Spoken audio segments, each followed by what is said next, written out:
Hey everyone, tonight we're diving deep into one of history's most misunderstood chapters, a world where romance came with rules so strict they'd make a prison warden blush. We're talking about medieval times, where getting frisky could literally get you killed, and where the church had more opinions about your bedroom than a nosy neighbour with binoculars. Before we start, just a heads up, you probably wouldn't last a week in this era. Not because of the lack of modern medicine, though that didn't help, but because if you had even a passing interest in anything remotely romantic, you'd likely end up in the stocks, excommunicated or worse, depending on which saint's day it was. So before you get comfortable, take a moment to like the video and subscribe, but only if you genuinely enjoy these deep dives into history's stranger corners. I'd love to know what time it is where you're watching from. Always fascinating to see our global community coming together for some educational insomnia. Now dim the lights, maybe grab a warm drink, and let's settle in for tonight's journey into a world where passion was perilous and desire was dangerous. Picture this.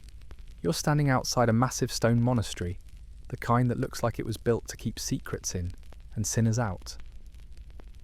The walls are thick, the windows are narrow, and the air smells like centuries of incense and suppressed desires.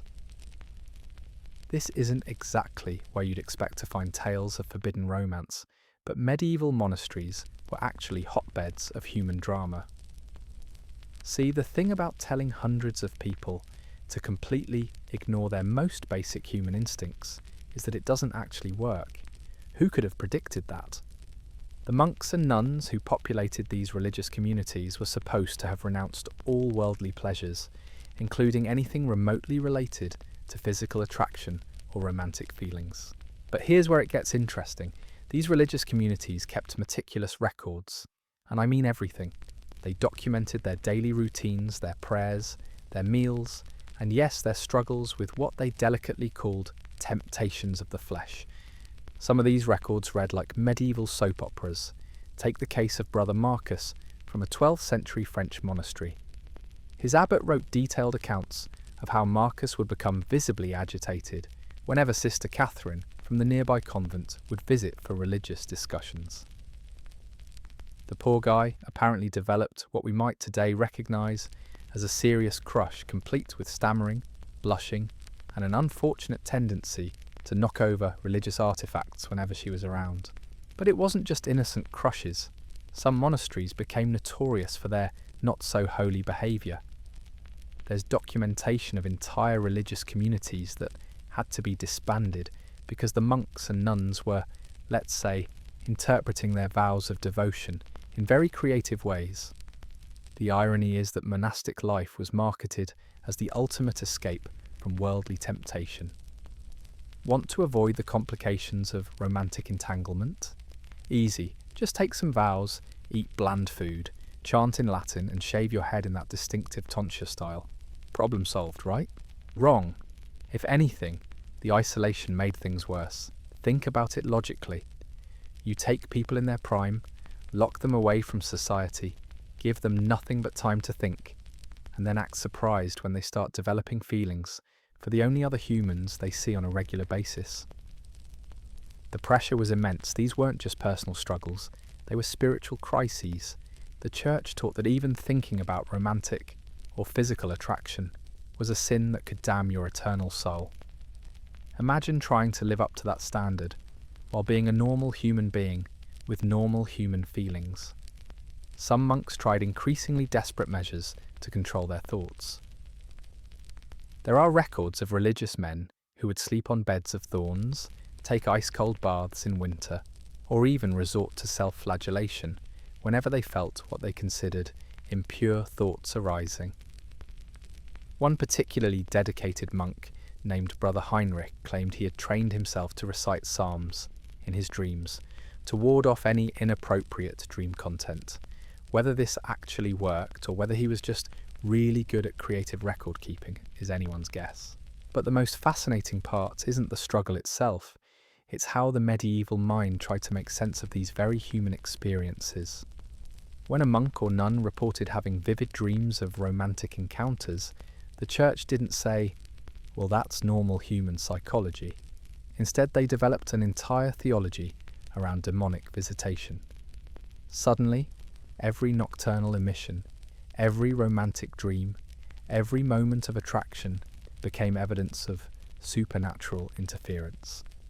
It wasn't that Brother Thomas found Sister Agnes attractive, it was that demons were specifically targeting him with visions designed to corrupt his soul. This created a bizarre psychological landscape where normal human sexuality was reframed as spiritual warfare.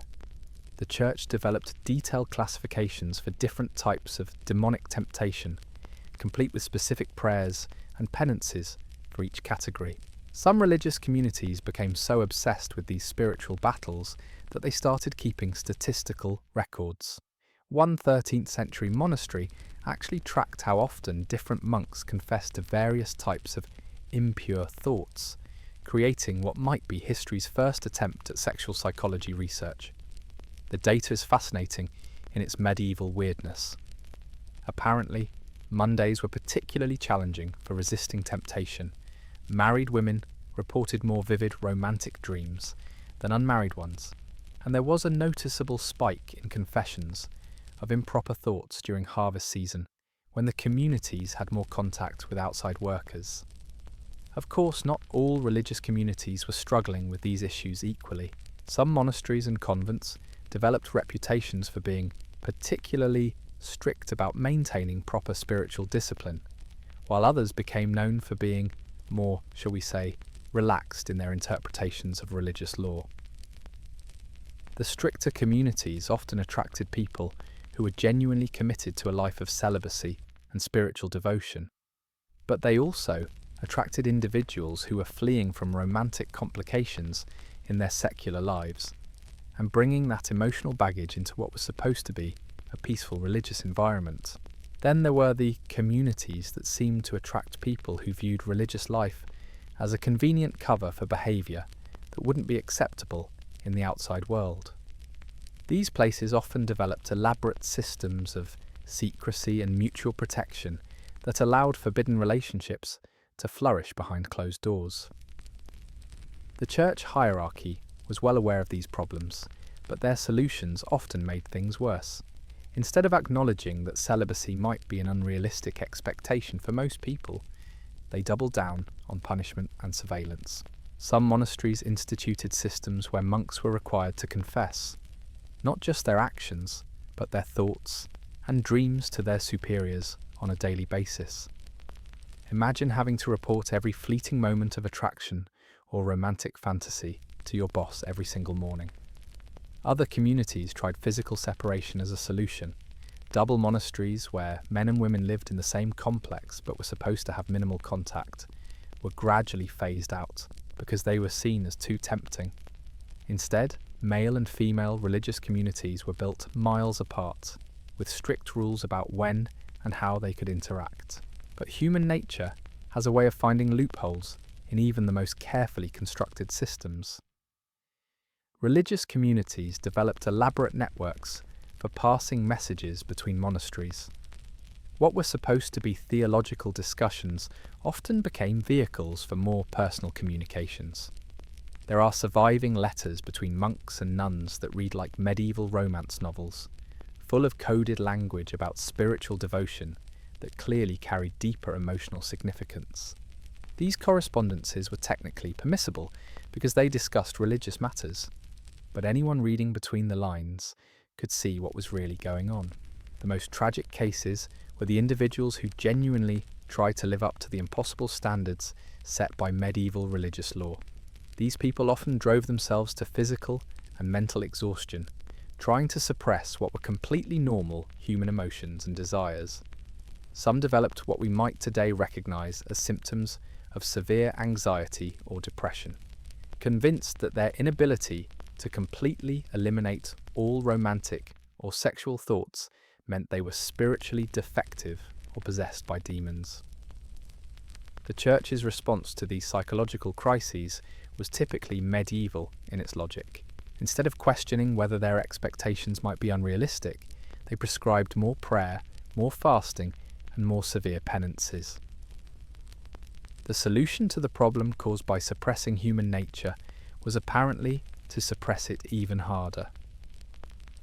This created a vicious cycle where people who were already struggling with guilt and shame about their natural human feelings were told that their struggles were evidence of moral weakness that required even more extreme measures to overcome. But perhaps the most revealing aspect of medieval monastic life is what happened when these systems occasionally broke down completely. There are documented cases of entire religious communities that abandoned their vows en masse, often triggered by a single relationship that brought the whole facade crashing down. These incidents were treated as major scandals by the church hierarchy, but they also provide fascinating glimpses into what medieval people were actually thinking and feeling beneath all the religious rhetoric about spiritual purity and devotion.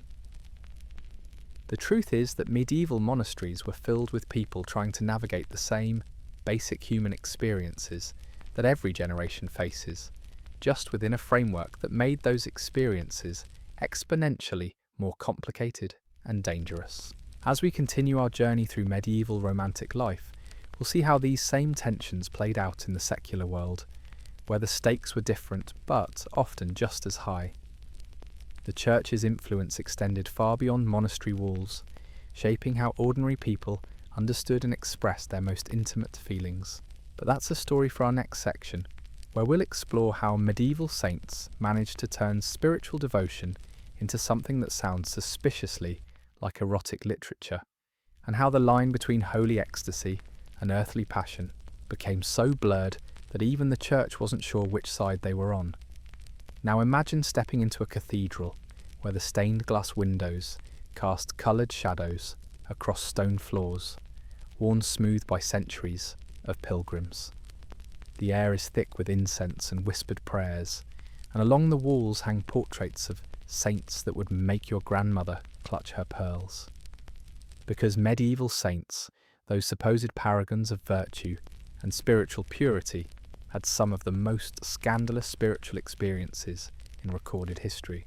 Take Saint Teresa of Avila, for instance. This 16th century mystic wrote detailed accounts of her religious visions that read less like theological treatises and more like scenes from a romance novel. She described being pierced by an angel's golden spear, writhing in divine ecstasy, and experiencing what she called spiritual marriage with Christ himself. Her writings are so intensely passionate that modern scholars still debate whether she was describing genuine mystical experiences or channeling suppressed desires into the only socially acceptable outlet available to medieval women. When you read passages about being consumed by divine fire and melting with heavenly love, it's hard not to raise an eyebrow. But Teresa wasn't unique. Medieval hagiography, the study of saints' lives, is packed with accounts that blur the line between spiritual devotion and earthly passion in ways that would make modern readers do a double take. Saints reported being kissed by Christ, embraced by angels, and experiencing physical sensations during prayer that they described in remarkably sensual language. Saint Catherine of Siena claimed to be spiritually married to Jesus, and even reported receiving a wedding ring made from his circumcision. Yes, you read that correctly. Medieval religious writers had absolutely no chill when it came to mixing the sacred and the anatomical. The church found itself in an awkward position with these accounts. On one hand, mystical experiences were seen as evidence of divine favour and spiritual advancement. On the other hand, some of these visions were getting uncomfortably steamy for an institution that preached complete sexual abstinence. Church authorities developed elaborate theological frameworks to distinguish between legitimate divine visitations and demonic deceptions designed to corrupt the faithful. The criteria were often absurdly specific. True divine visions, they claimed, would leave the recipient feeling spiritually elevated but physically exhausted. Demonic visitations, meanwhile, would create physical arousal or pleasure. This led to some truly bizarre investigative procedures. When nuns or monks reported mystical experiences, church officials would conduct detailed interrogations about every physical sensation, every emotional response, every detail of the vision. They were essentially conducting medieval polygraph tests to determine the spiritual authenticity of what were often very personal and intimate experiences. Some religious communities became notorious for the frequency and intensity of their mystical experiences. Convents in particular developed reputations as hotbeds of divine visitation, with multiple nuns reporting simultaneous visions, group ecstasies, and collective spiritual marriages. Modern historians have suggested that many of these group experiences might have been forms of mass hysteria or shared psychological phenomena, fueled by the intense pressure to achieve spiritual perfection in environments that suppressed normal emotional outlets. But the most fascinating aspect of medieval mysticism is how it provided women with one of the few socially acceptable ways to express agency and passion in a world that otherwise demanded complete submission and silence. A woman couldn't write love poetry or pursue romantic relationships, but she could describe her spiritual encounters with vivid, sensual language and be praised for her devotion. This created a strange literary tradition where some of the most passionate and emotionally intense writing of the medieval period came from celibate religious women describing their relationships with the divine. Their accounts of spiritual ecstasy often employed the same vocabulary and imagery that secular poets used to describe romantic love. The Church tried to maintain control over these narratives by insisting that all mystical experiences be filtered through male religious authorities. Nuns were required to confess their visions to priests, who would then interpret their spiritual significance and determine whether they were genuinely divine or potentially demonic. This system created a power dynamic where women's most intimate spiritual experiences were subject to male scrutiny and interpretation. But it also meant that these experiences were carefully documented, giving us an unprecedented window into the inner lives of medieval women. Some saints pushed the boundaries of acceptable spiritual expression so far that they faced accusations of heresy. The line between divine inspiration and dangerous delusion was often razor thin, and women who claimed too much direct access to divine revelation could find themselves on trial for their spiritual audacity. Saint Joan of Arc is perhaps the most famous example of this phenomenon. Her claims of receiving direct messages from saints and angels were initially seen as evidence of divine favour, but when her political activities became inconvenient, those same visions were reinterpreted as evidence of demonic possession. The medieval Church's obsession with categorising and controlling mystical experiences reveals deep anxieties about the relationship between spirituality and sexuality. They understood, perhaps better than they wanted to admit, that the language of divine love and the language of human passion were often indistinguishable. This created theological puzzles that kept medieval scholars busy for centuries. If humans were created in God's image, and if love was supposed to be the highest virtue, then why was expressing love in human terms so dangerous? If spiritual ecstasy was the goal of religious life, then why did it so closely resemble physical ecstasy?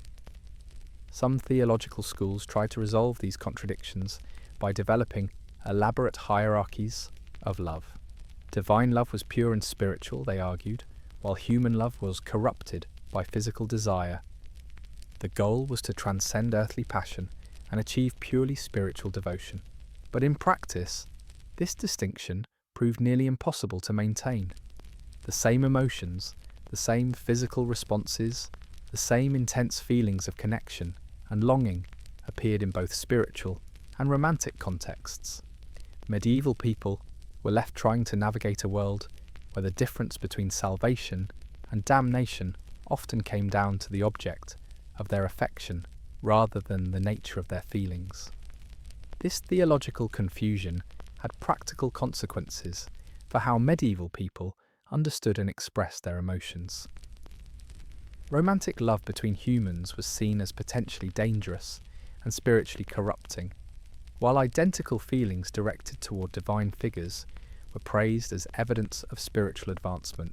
The result was a culture that was simultaneously obsessed with love and terrified of it, that produced some of history's most passionate spiritual writing, while condemning earthly passion as sinful and dangerous. As we'll see in our next section, these contradictions played out in fascinating ways in the secular world of medieval courts, where nobles developed elaborate systems of courtly love that tried to recreate the intensity of mystical devotion while carefully avoiding the physical realities that made such relationships problematic.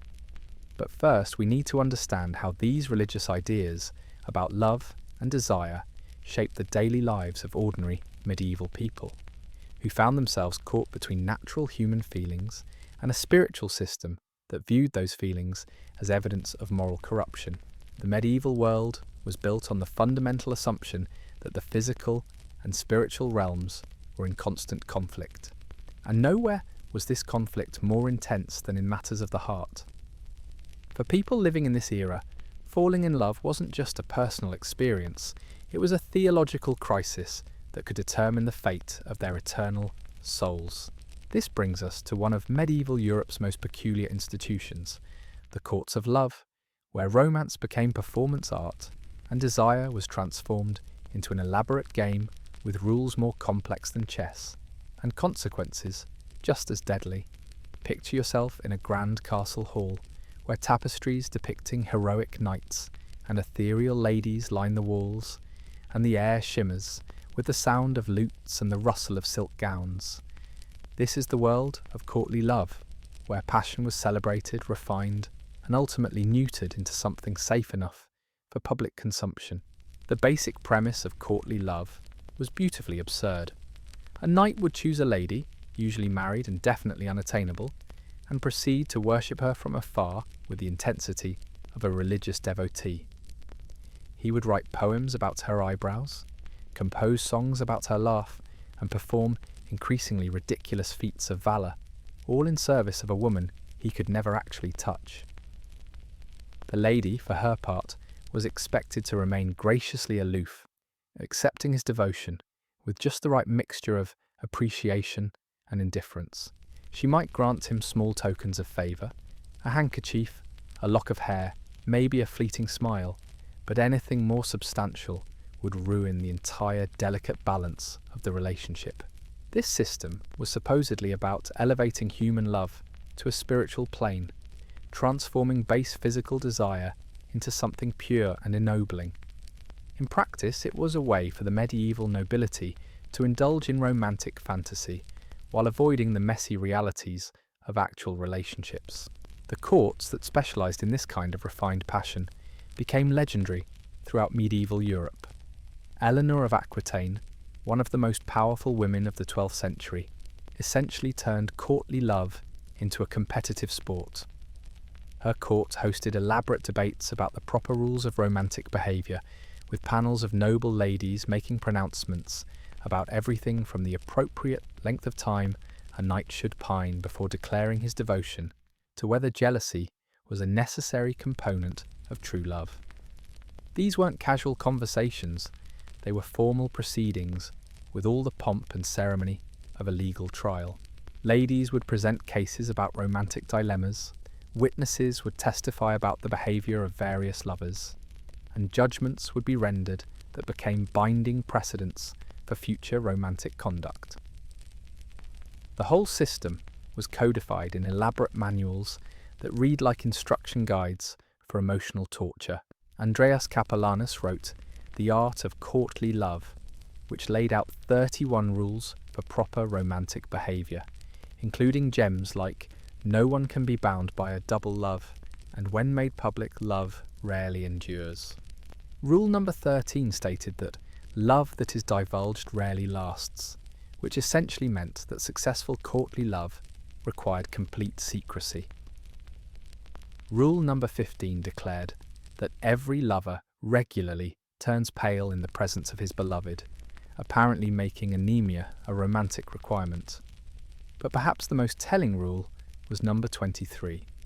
He whom the thought of love vexes eats and sleeps very little. The ideal courtly lover was supposed to be visibly suffering, preferably to the point of physical deterioration. Looking healthy and well-fed was evidence that you weren't taking your romantic duties seriously enough. This celebration of romantic suffering created a bizarre cultural atmosphere where misery became fashionable and contentment was seen as evidence of spiritual shallowness. Young nobles competed to see who could appear most devastated by unrequited love, turning emotional anguish into a form of social currency. The literature of the period reflects this obsession with beautiful suffering. The most popular stories were about lovers who were kept apart by circumstances beyond their control, who pined magnificently for years or decades, and who ultimately died tragically without ever consummating their passion. Tristan and Isolde, Lancelot and Guinevere, countless other literary couples whose names have been forgotten, all followed the same basic template. Boy meets girl. Boy cannot have girl due to marriage or social constraints. Boy spends rest of story composing poetry about his anguish while girl maintains dignified distance. Everyone dies beautifully. But here's where medieval courtly love gets really interesting. While the official rules insisted that these relationships remain purely spiritual, the actual practice was considerably more flexible. The same courts that celebrated idealized devotion were also hotbeds of very real romantic intrigue. Many of the knights writing swoony poetry about unattainable ladies were simultaneously conducting very attainable affairs with those same women. The elaborate public displays of respectful adoration often served as cover for considerably more intimate private arrangements. Eleanor of Aquitaine herself had a marriage that was politically arranged and emotionally distant, but she also had relationships with troubadours and poets that definitely went beyond the boundaries of proper courtly love. Her court became notorious for its romantic scandals, despite officially being dedicated to the celebration of pure spiritual devotion. The contradiction was built into the system itself. Courtly love was supposed to be about transcending physical desire, but it was also intensely erotic in its imagery and language. The poetry described ladies in terms that were simultaneously spiritual and sensual, focusing on physical beauty while claiming to worship inner virtue. Knights wrote detailed descriptions of their ladies' bodies, from their golden hair to their ivory skin to their coral lips, all while insisting that their love was purely spiritual. The line between worship and lust became so blurred that it essentially disappeared. This created a strange dynamic where everyone involved was essentially performing elaborate romantic theatre while trying to figure out what was actually happening behind the scenes. The public rituals of courtly love became a kind of code that allowed people to express and explore romantic feelings while maintaining plausible deniability about their true intentions. Some historians argue that courtly love was essentially an elaborate form of foreplay, a way for medieval nobles to build romantic tension and emotional intimacy within the constraints of a society that officially disapproved of extramarital relationships. Others see it as a genuine attempt to create a new form of human connection that transcended the crude realities of medieval marriage politics. The truth probably lies somewhere in between. Courtly love provided a vocabulary and framework for discussing romantic feelings that didn't exist in other areas of medieval culture. It gave people, especially women, a way to exercise agency and choice in their emotional lives, even if that agency was largely symbolic. But it also created impossible standards that made actual human relationships seem crude and disappointing by comparison. How could a real marriage, with its practical concerns about property and children and daily domestic life, compete with the ethereal perfection of idealized courtly devotion? This tension between romantic idealism and practical reality would shape European culture for centuries to come. The basic template of courtly love, passionate devotion, combined with respectful distance, became the foundation for countless later literary and cultural traditions. But in its original medieval context, courtly love was also a symptom of a society that had no healthy way to integrate human sexuality with spiritual values. By making romantic love simultaneously sacred and impossible, medieval culture created a psychological framework that guaranteed frustration and disappointment. The most tragic figures in this system were probably the women who found themselves the objects of courtly devotion. They were expected to be simultaneously inspiring and unattainable, beautiful and untouchable, worthy of worship but forbidden to respond with genuine human emotion. Many of the ladies celebrated in courtly love. Poetry remained essentially anonymous, reduced to collections of perfect physical features and admirable character traits.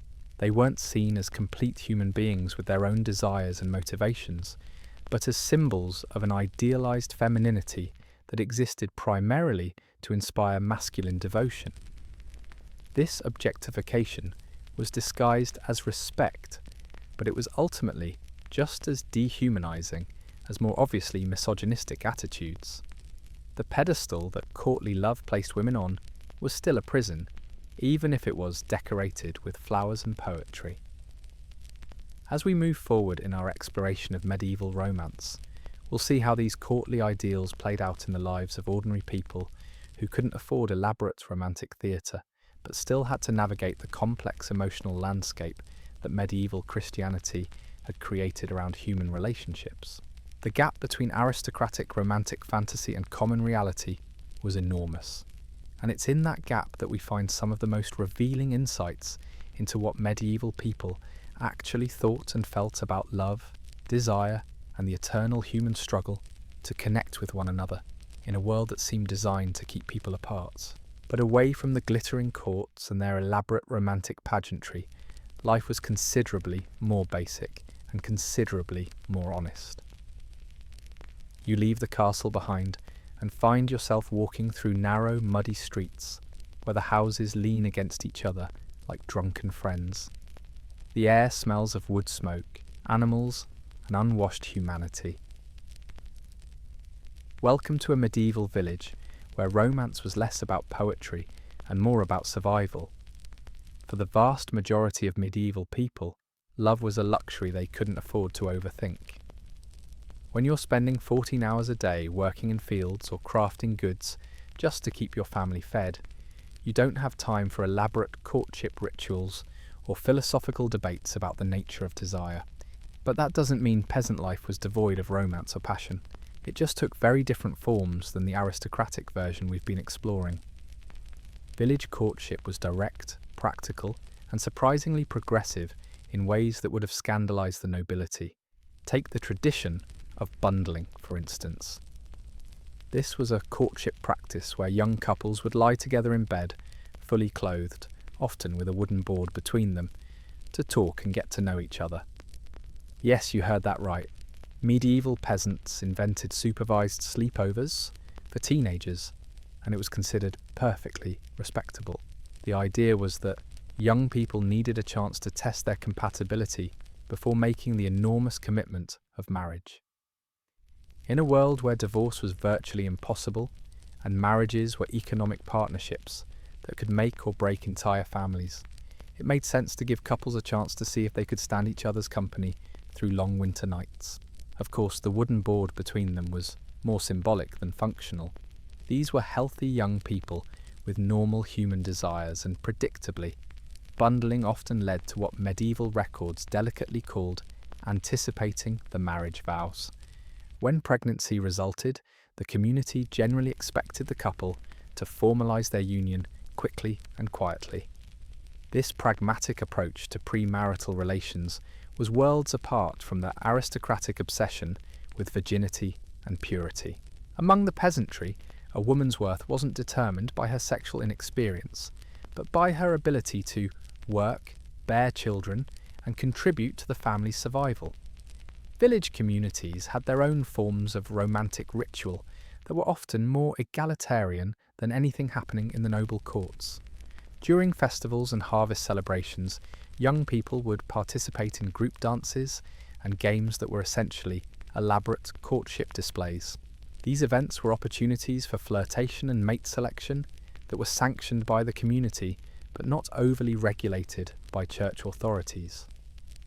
The local priest might frown at some of the more enthusiastic dancing, but he also understood that these gatherings served important social functions in helping young people find suitable partners. Marriage among the peasantry was often a surprisingly collaborative decision. While parents certainly had influence, young people generally had more choice in their partners than their aristocratic counterparts, whose unions were determined by political and economic considerations that had nothing to do with personal compatibility. This freedom came with its own challenges, though. Without the elaborate support systems that surrounded noble marriages, peasant couples had to build their relationships while dealing with constant economic pressure, poor living conditions, and the ever-present threat of disease or famine.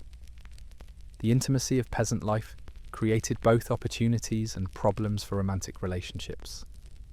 Entire families often lived in single-room houses, which meant that privacy was virtually non-existent. Couples had to find creative ways to maintain their romantic connection while surrounded by children, elderly relatives, and sometimes even livestock. This lack of privacy also meant that community standards for sexual behaviour were enforced through constant observation rather than formal rules.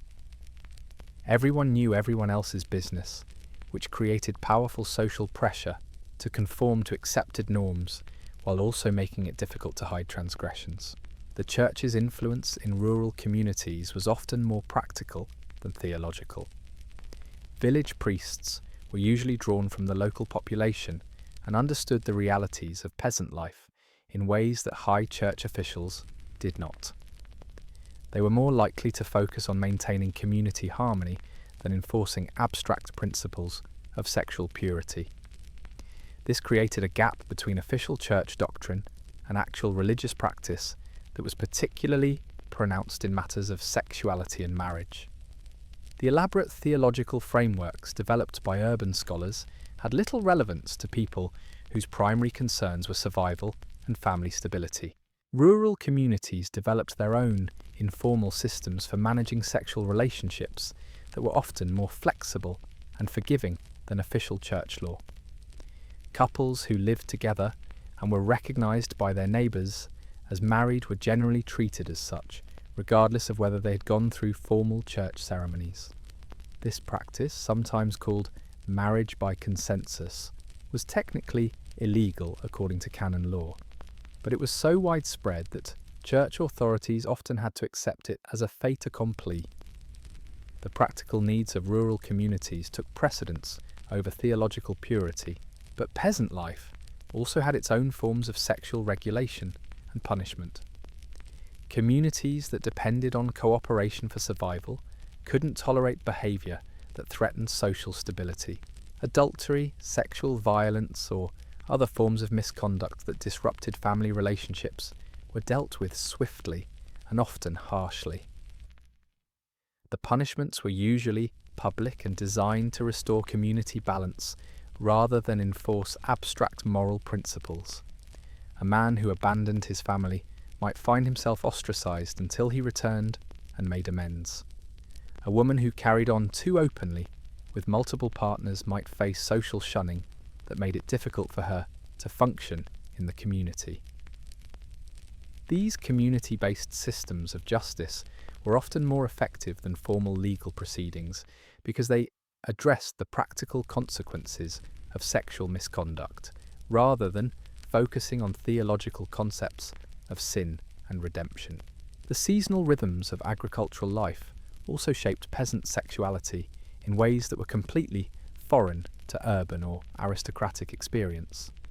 The demands of planting, harvesting, and animal husbandry created natural cycles of separation and reunion that affected how couples related to each other. During busy seasons, married couples might have little time or energy for intimacy, while winter months provided opportunities for closer connection when outdoor work was limited. These natural rhythms created a different pace of romantic life that was tied to the cycles of nature rather than the artificial schedules of court life. Pregnancy and childbirth in peasant communities were community events that involved extended networks of female relatives and neighbours. This meant that women had support systems for dealing with the physical and emotional challenges of reproduction that were often more effective than anything available to isolated noble ladies. The high rates of infant and maternal mortality that characterised medieval life affected peasant communities just as much as aristocratic ones, but the communal approach to childcare meant that children who lost parents often had extensive networks of potential caregivers within the community. This created different attitudes toward family formation and sexual relationships. Peasant communities understood that survival depended on maintaining population levels and ensuring that children were cared for regardless of the specific circumstances of their birth. Illegitimate children, while not ideal, were generally absorbed into the community structure rather than being ostracised or abandoned. A child's ability to contribute to the family survival was more important than the legal status of their parents' relationship. These practical approaches to sexuality and family life created a folk wisdom about human relationships that was often more psychologically healthy than the elaborate theological frameworks promoted by the church. Peasant communities understood that people needed companionship, physical intimacy, and emotional support to function effectively, and they developed customs that accommodated these needs within the constraints of medieval life. But this doesn't mean that peasant sexuality was free from regulation or that rural communities were somehow more enlightened than their urban counterparts. The social pressures in small communities could be just as restrictive as formal legal systems, and the consequences of violating community norms could be devastating for individuals who depended on their neighbours for survival. Women in particular faced difficult choices about how to navigate the competing demands of personal desire, family responsibility, and community expectations.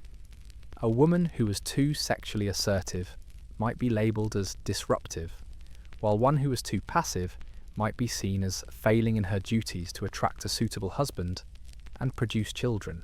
The economic realities of peasant life also created forms of sexual exploitation that were often invisible to outside observers. Women who lacked family protection or economic resources might find themselves pressured into relationships that were essentially survival strategies rather than romantic choices. These dynamics were complicated by the fact that medieval rural communities had limited options for women who didn't fit into traditional family structures. A woman who couldn't or wouldn't marry faced few alternatives other than religious life, and even that option was often unavailable to those without sufficient dowries to enter respectable convents. Despite these limitations, peasant communities also produced some remarkably independent women who managed to carve out autonomous lives through a combination of skill, determination, and community support. These women often worked as healers, midwives, or craftspeople, using specialised knowledge to maintain economic independence while navigating the complex social expectations of their communities. Their stories remind us that even in the most restrictive historical periods, human creativity and resilience found ways to create space for individual agency and choice. The medieval world was never as monolithic or oppressive as it's sometimes portrayed, and the experiences of ordinary people were often more complex and varied than the official records suggest. As we continue exploring medieval sexuality, we'll see how these grassroots realities intersected with the official institutions that claim to regulate human behaviour. The gap between what the church preached and what people actually practiced was often enormous, and it's in that gap that we find some of the most interesting insights into medieval human nature. But first, we need to understand how the church itself dealt with the practical challenges of regulating sexuality in a world where their theoretical frameworks often had little connection to the realities of human experience. The confessional booth became the front line in this battle between ideology and biology, and the stories that emerged from those encounters reveal just how complicated medieval attitudes towards sexuality really were. The confessional booth was perhaps medieval Christianity's most intimate battlefield, a small wooden box where theology met biology in the most uncomfortable ways possible. Picture yourself sliding into one of these cramped spaces, the air thick with centuries of whispered sins and the lingering scent of guilt-soaked wood. On the other side of that thin screen sat a priest, supposedly the moral authority of the community, but often just another human being, struggling with the same desires he was supposed to help others overcome. The conversations that took place in these booths reveal a medieval world that was far more sexually aware and far more conflicted than most people realise. The church had developed elaborate systems for categorising sins, with sexual transgressions receiving special attention that bordered on obsession. Priests were given detailed manuals that listed dozens of different sexual behaviours, each with its own specific penance and theological implications. These manuals read like medieval sex education guides, written by people who were supposed to know nothing about sex. They covered everything from marital relations to solitary pleasures to behaviours that were so specific they suggest the church authorities had been doing some very thorough research into human sexual creativity. The level of detail was often absurd. One 13th century penitential manual distinguishes between different types of lustful thoughts based on their duration, intensity, and the specific body parts involved in the fantasy. Apparently, thinking about someone's ankles required a different penance than thinking about their shoulders. But the real drama happened when ordinary people brought their real-life sexual dilemmas to priests who were supposed to have renounced all such concerns. The records that survive from medieval confessions paint a picture of communities where sexual behaviour was far more varied and complicated than official doctrine suggested. Take the case of Father Benedict, a rural priest whose confession records were preserved in a monastery archive. His notes reveal a parish where married couples were experimenting with techniques that definitely weren't covered in church-approved marriage manuals, where young people were finding creative ways around the rules about premarital contact, and where widows and widowers were navigating the complex rules about remarriage and sexual behaviour. Father Benedict's responses to these confessions show a man caught between his theological training and his practical understanding of human nature. When a young wife confessed that she enjoyed marital relations more than she thought she should, he struggled to explain why pleasure in marriage might be spiritually dangerous, while simultaneously acknowledging that marital duties were religiously required. The contradiction was built into the system itself. The church taught that sex was necessary for procreation, but dangerous for spiritual development. Married couples were supposed to engage in sexual activity to produce children, but not enjoy it too much, creating a psychological framework that guaranteed confusion and guilt. Some priests tried to resolve these contradictions by developing increasingly complex theological justifications for various sexual behaviours. They created elaborate categories of permissible and impermissible activities that often defied common sense and practical experience. Other priests simply ignored the more absurd aspects of official doctrine and focused on maintaining community harmony. They understood that their parishioners were going to be sexual beings, regardless of what theology said, and they tried to provide guidance that was actually helpful rather than theoretically pure. This practical approach often put rural priests at odds with church hierarchy, who preferred theoretical consistency to pastoral effectiveness. The gap between official doctrine and actual practice created ongoing tensions within the church itself about how to handle sexual issues. The most revealing confessions often came from the priests themselves. When clergy confessed their own sexual struggles to their superiors, they painted a picture of an institution that was deeply conflicted about its own teachings on celibacy and sexual purity. Some priests confessed to having romantic relationships with women in their parishes, rationalizing these connections as forms of spiritual guidance or emotional support. Others admitted to struggling with sexual desires that they couldn't reconcile with their religious vows. These clerical confessions reveal that the Church's sexual regulations were often honoured more in the breach than in the observance. The gap between what priests preached and what they practiced was often enormous, creating communities where everyone understood that official rules were more aspirational than realistic. The confessional system also created opportunities for abuse and manipulation that were built into its structure. Priests had enormous power over their parishioners' spiritual lives, and some used detailed questioning about sexual behaviour as a form of voyeurism or control. There are documented cases of priests who used the confessional to extract explicit details about their parishioners' intimate lives, supposedly for spiritual purposes, but actually for their own gratification. The private nature of confession made it difficult for communities to identify or address this kind of abuse.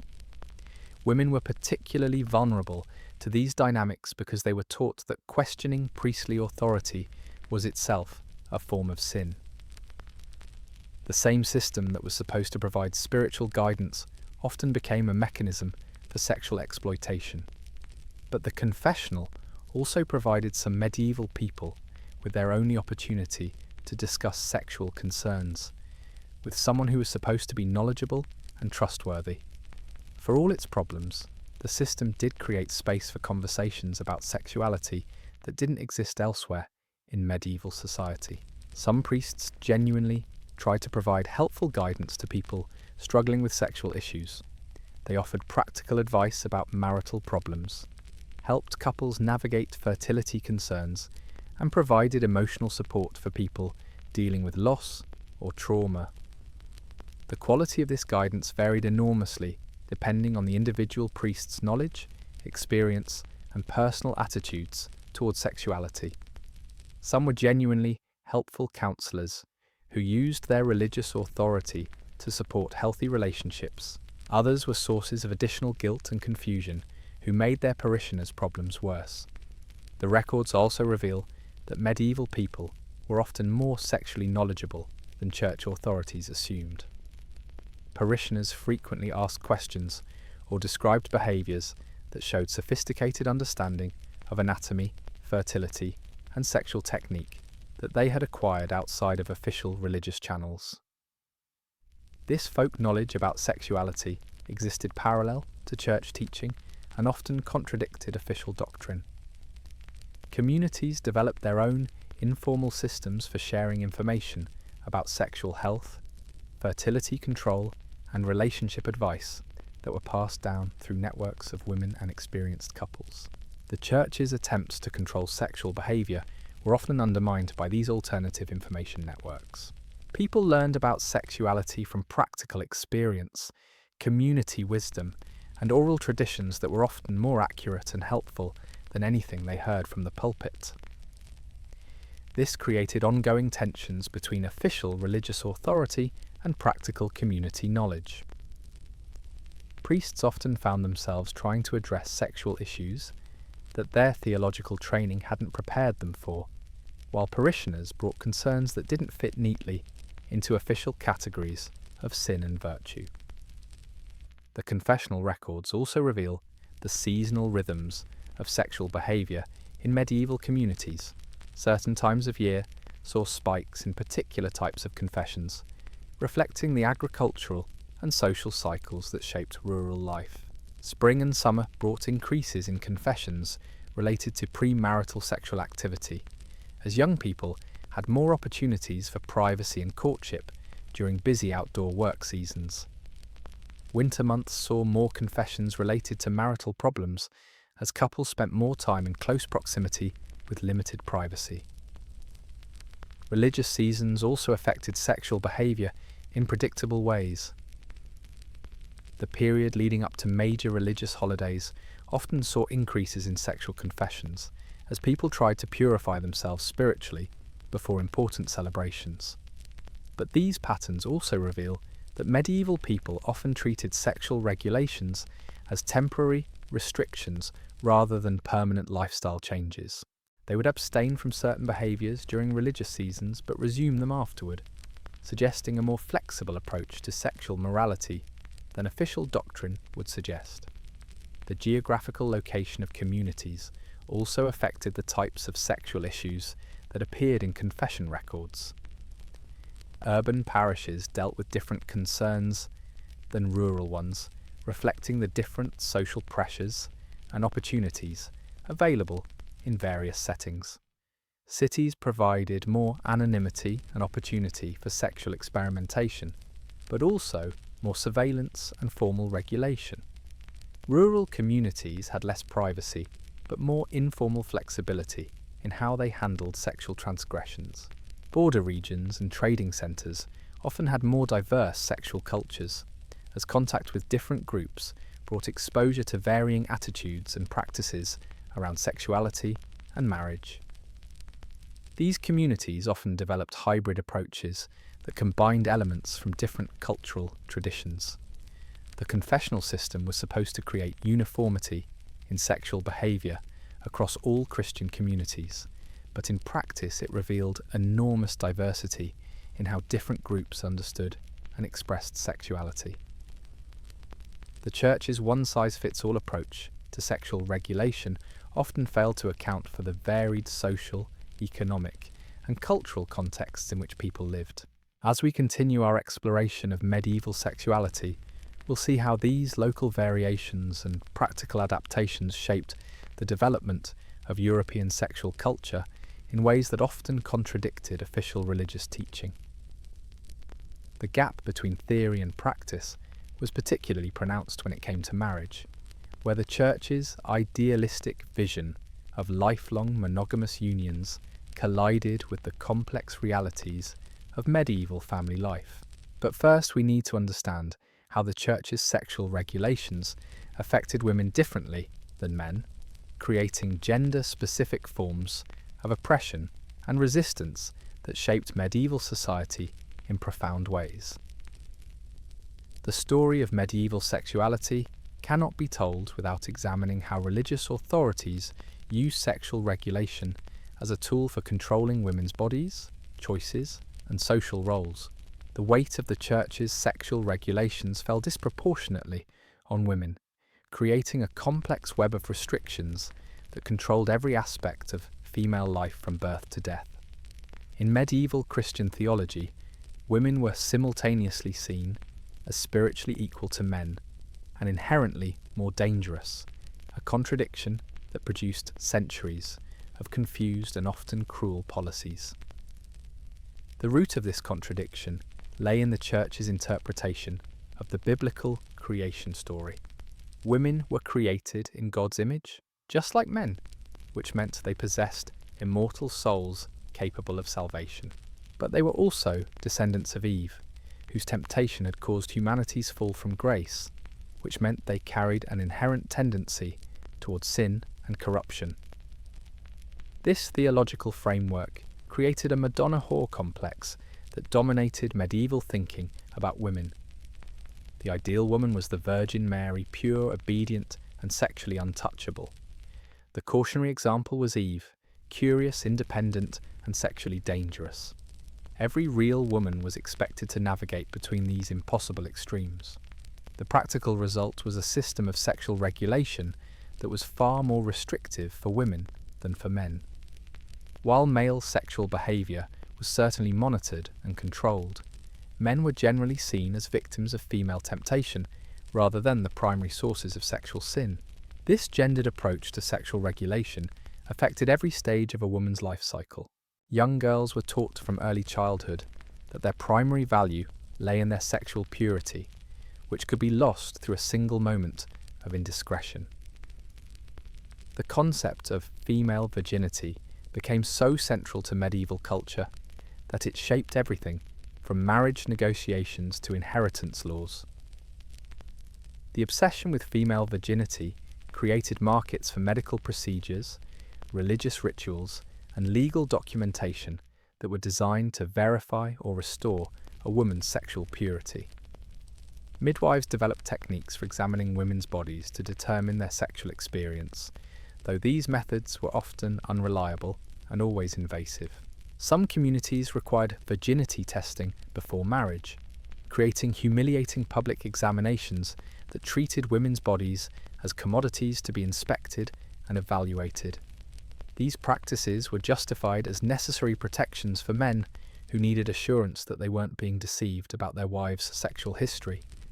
The Church also developed elaborate theological justifications for why female virginity was more spiritually significant than male sexual purity. Women were seen as naturally more sexual than men, which meant their ability to control their desires was viewed as evidence of spiritual strength and moral worth. This created impossible standards for female behaviour that were constantly shifting and contradictory. Women were supposed to be sexually pure, but also fertile and maternal. They were expected to be modest and retiring, but also capable of managing households and raising children. They needed to be spiritually devout, but not so independently religious that they challenged male authority. Marriage was supposed to solve these contradictions by providing a legitimate outlet for female sexuality while maintaining male control over women's bodies and choices. But medieval marriage law was heavily weighted in favour of men, giving husbands extensive rights over their wives' sexual behaviour while providing few protections for women. Married women were expected to be sexually available to their husbands at all times, regardless of their own desires or physical condition. Refusing marital relations was considered a form of theft, since wives were supposed to provide sexual services in exchange for economic support. At the same time, married women were forbidden from enjoying sexual activity too much, since excessive pleasure was seen as evidence of spiritual corruption. They were supposed to submit to their husband's desires while remaining emotionally and spiritually detached from the physical experience. This created a psychological framework that guaranteed sexual dysfunction and emotional distress for many women. They were told that their natural desires were sinful while being required to engage in sexual activity that they weren't supposed to enjoy. The Church's approach to female sexuality also created different standards for different classes of women. Noble women were expected to maintain higher levels of sexual purity because their behaviour reflected on their family's honour and political alliances. Peasant women faced fewer restrictions because their sexuality was seen as less politically significant. But these class distinctions also meant that upper-class women often had less sexual agency than their lower status counterparts. A noble woman's marriage was typically arranged for political reasons, while a peasant woman might have more choice in selecting her husband, even if her overall options were limited. The Church's regulation of female sexuality extended beyond marriage, to include detailed rules about dress, behaviour, and social interaction. Women were required to cover their hair, avoid eye contact with men, and speak softly to avoid drawing sexual attention to themselves. These regulations were justified as protections for both women and men, preventing situations that might lead to sexual temptation or misconduct. But they also served to limit women's mobility and social participation, keeping them confined to domestic spaces where their behaviour could be more easily monitored. The enforcement of these regulations often fell to other women, creating systems of mutual surveillance that pitted women against each other rather than encouraging solidarity. Older women were expected to monitor and report on the behaviour of younger ones, while wives were supposed to police the conduct of unmarried women in their communities. This created social dynamics where women's relationships with each other were often characterised by suspicion and competition rather than support and cooperation. The Church's sexual regulations turned women into enforcers of their own oppression. But medieval women also found ways to resist and subvert these restrictions, often using the Church's own theological frameworks to claim greater autonomy and authority.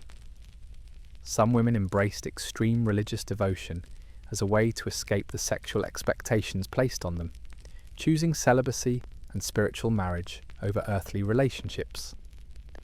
Religious life provided one of the few socially acceptable ways for women to avoid marriage and childbearing while gaining access to education, political influence, and economic independence. Convents became centres of female learning and culture that preserved and transmitted knowledge across generations. Other women used their roles as wives and mothers to exercise indirect political and economic power, managing households, conducting business, and influencing their husbands' decisions. The domestic sphere that was supposed to confine women also provided opportunities for agency and authority. Some women challenged sexual regulations more directly, engaging in behaviours that violated church teaching while using religious language to justify their choices. They claimed divine inspiration for their actions, or argued that their spiritual advancement allowed them to transcend ordinary moral restrictions. These forms of resistance were always risky, since women who challenged sexual norms could face accusations of heresy, witchcraft, or demonic possession. The same theological frameworks that oppressed women also provided weapons that could be used against those who stepped too far out of line. The Church's approach to female sexuality also created opportunities for male exploitation and abuse that were built into the system itself. Women who violated sexual norms lost legal and social protections, making them vulnerable to violence and exploitation. At the same time, men who abused women could often escape consequences by claiming that the women had tempted them or consented to the abuse. The assumption that women were inherently sexual and manipulative made it difficult for them to be seen as credible victims of male violence. These dynamics were particularly pronounced in cases involving clergy, who were supposed to be celibate but often used their religious authority to exploit women in their communities. The same confessional system that was supposed to provide spiritual guidance became a mechanism for sexual abuse and manipulation. The long-term effects of medieval sexual regulation on European culture were profound and lasting. The attitudes toward female sexuality that were developed during this period continued to influence law, literature, and social practice for centuries afterward. The Madonna whore complex that dominated medieval thinking about women became deeply embedded in European cultural traditions, shaping everything from artistic representation to legal codes to family structures. These medieval origins help explain why European societies continue to struggle with gender equality and sexual liberation well into the modern period. Understanding the medieval roots of these attitudes is crucial for comprehending how European sexual culture developed and why certain patterns of gender relations prove so persistent and difficult to change. The Church's regulation of female sexuality wasn't just a historical curiosity, it was a foundational element in the development of Western civilization that continued to shape social relations long after the medieval period ended. As we reach the end of our journey through medieval sexuality, it's worth reflecting on just how profoundly these attitudes shape the world we live in today. The medieval period wasn't some distant, irrelevant chapter of history. It was the foundation upon which modern European culture was built, and its influence on our understanding of sexuality, relationships, and gender roles continues to this day. The contradictions that defined medieval sexual culture, the tension between spiritual idealism and biological reality, the impossible standards placed on women, the elaborate systems of control disguised as moral guidance, all of these elements didn't disappear when the Middle Ages ended. They evolved, adapted, and transformed, but their basic structure remained remarkably consistent across centuries of social change. Consider how many of our modern romantic ideals still bear the fingerprints of medieval courtly love. The notion that true love requires suffering, that passion should be intense but spiritually elevating, that the best relationships involve an element of unattainability. These ideas trace directly back to the elaborate romantic theatre of medieval courts. Even our contemporary debates about sexuality often replay medieval arguments in modern language. The tension between celebrating sexual expression and worrying about its social consequences, the ongoing struggles over women's autonomy and reproductive rights, the complicated relationship between religious values and personal freedom.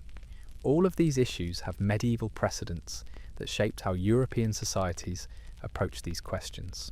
The medieval church's approach to sexual regulation also established patterns of institutional control that extended far beyond religious matters.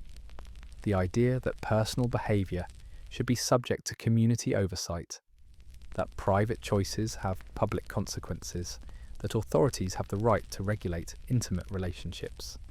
These concepts became deeply embedded in European legal and social traditions. But perhaps most importantly, the medieval period demonstrates both the power and the limitations of attempting to control human sexuality through institutional authority. Despite centuries of elaborate regulations, detailed punishments, and constant surveillance, medieval people continued to be sexual beings who found ways to express their desires within, around, and against the systems designed to control them.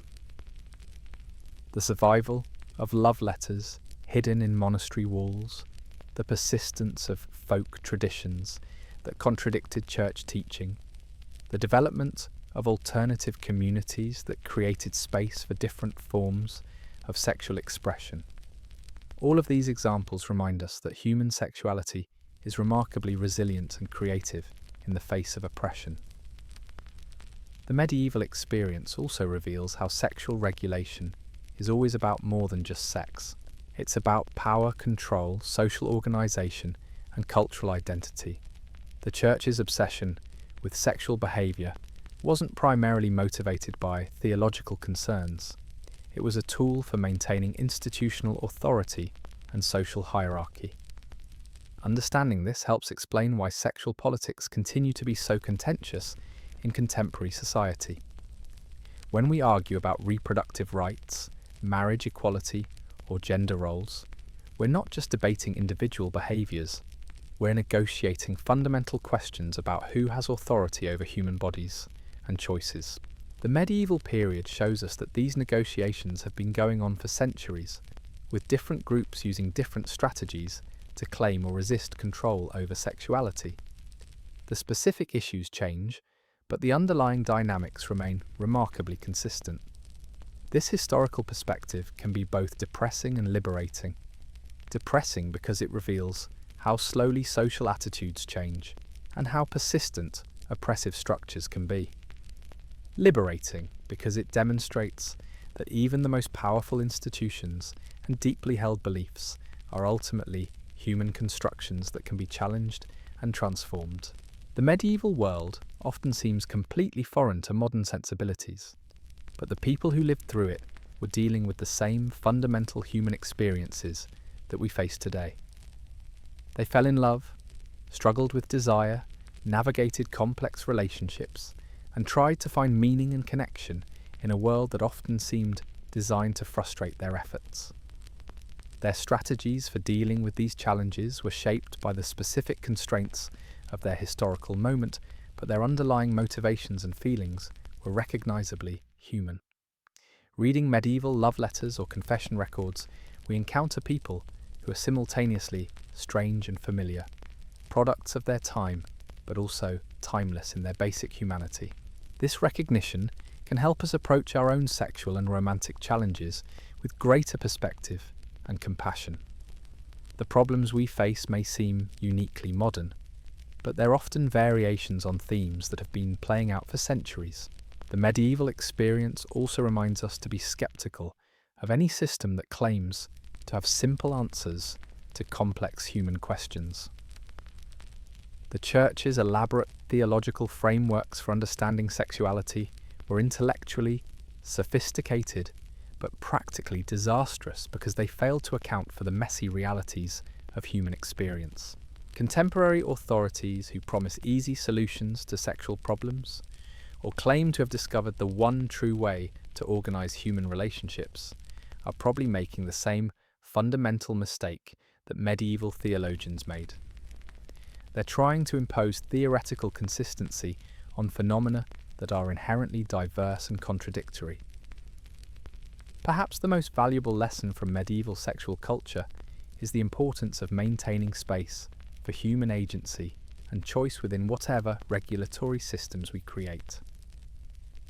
The medieval church's failure wasn't just that its rules were too strict, but that it left no room for individual variation or adaptation.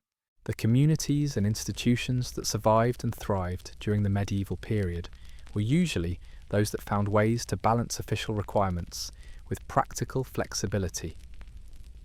They maintained formal adherence to church teaching while creating informal mechanisms for accommodating human diversity. This suggests that sustainable approaches to sexual regulation, whether legal, religious, or social, need to include mechanisms for adaptation and change. Systems that try to freeze human behaviour in place according to fixed principles are ultimately doomed to fail because they can't accommodate the natural evolution of human culture and values. As we drift towards sleep tonight, we can take comfort in the knowledge that, despite centuries of attempts to control, regulate, and suppress human sexuality, people have continued to love, desire, and connect with each other in ways that transcend the limitations imposed by their societies. The medieval period was in many ways a dark chapter in the history of human sexuality, marked by oppression, violence, and systematic dehumanization. But it was also a time when people demonstrated remarkable creativity and resilience in maintaining their humanity under impossible circumstances. The monks who wrote love letters despite their vows, the peasant couples who found intimacy in crowded cottages, the noble women who used courtly love to claim agency in their emotional lives, the heretics who reimagined sexuality as spiritual practice.